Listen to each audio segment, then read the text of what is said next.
Contract marriage, प्यार या समझौता, भाग 7। वेदांत अपना सर हिलाता है और फिर वो लोकेट ढूंढने लगता है।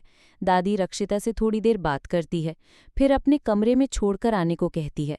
रक्षिता दादी को उनके कमरे में छोड़ने के बाद अपने कमरे में वापस आती है। वेदांत के हाथ में अपनी फोटो एल्बम देख वो घबराते हुए सोचती है, रक्षिता, अगर वेद ने आपकी एल्बम देख ली तो उन्हें सब पता चल जाएगा। उन्हें रोकिए रक्षिता। वेदांत एल्बम खोलने वाला ही होता है कि रक्षिता जल्दी से आकर उसके हाथ से एल्बम छीन लेती है। रक्षिता के ऐसे करने पे वेदांत उसे घूरने लगता है। आप हमें ऐसे घूरिए मत। आप ही कहते हो ना कि दूसरे की चीज़ नहीं छूनी चाहिए।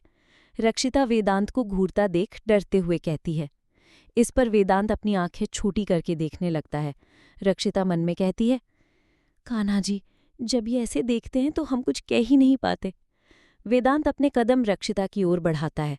रक्षिता वेदांत को अपनी ओर आता देख डरकर अपने कदम पीछे करती है।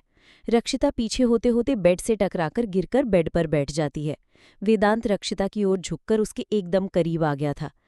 ये आप कह रही थी, लेकिन उसकी आवाज़ उसके गले में ही अटक जाती है। रक्षिता डर कर अपनी आंखें बंद कर लेती है। रक्षिता को अपने चेहरे पर वेदांत की गर्म सांसें महसूस होती हैं, जिससे उसकी धड़कन तेज हो जाती है। वेदांत रक्षिता को देखता है। गोल छोटा सा चेहरा, घनी पलकें, पतले होंठ, दुधिया रंग और उस पर चमकती पसीने की बूंदें। रक्षिता बला के खूबसूरत थी। रक्षिता को धीरे धीरे गर्म सांसें अपने गले पर महसूस होती हैं। उसके हाथ बेडशीट पर कस जाते हैं।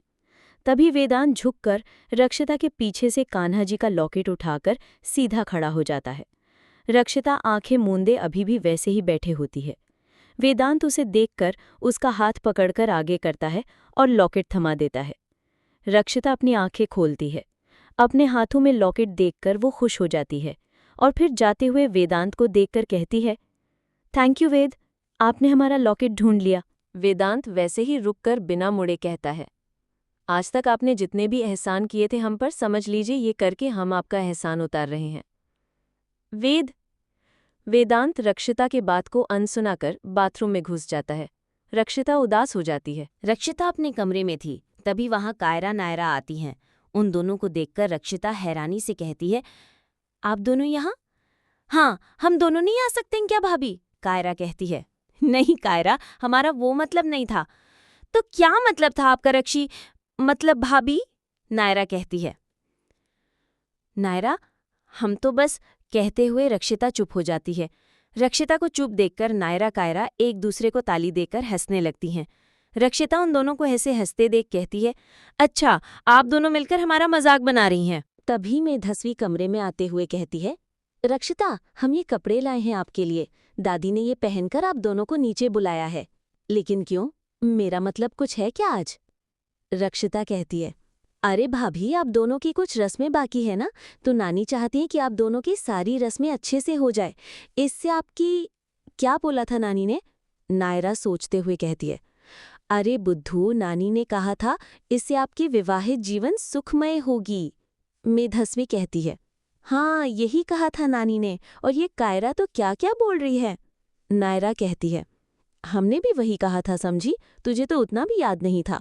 कायरा कहती है, कायरा तू, अच्छा, अब आप दोनों लड़ना छोड़िए और नीचे जाकर देखिए सारी तैयारियां हुई या नहीं। दादी ने आप दोनों को जिम्मेदारी दी है, आप दोनों उसमें खरे उतर कर दिखाना। मेधस्वी कहती है, अरे हाँ कायरा, जल्दी नीचे चलो। दोनों नीचे चली जाती हैं। तभी कमरे में वेदांत आता है और बिना किसी पर ध्यान दिए अपना लैपटॉप लेकर बाहर जा रहा था। तभी रक्षिता मेधस्वी को इशारे से वेदांत को रोकने को कहती है। मेधस्वी झट से न में सर हिलाती है। रक्षिता मेधस्वी को इशारा से कहती है, लेकिन वो बार बार मना करती है। इससे पहले कि वेदांत कमरे से बाहर जाता, रक्षिता उसे आवाज देती है, सुनिए। आज के लिए इतना ही, मिलते हैं अगले भाग में। वीडियो को लाइक शेयर सब्सक्राइब करना ना भूले। Bye bye.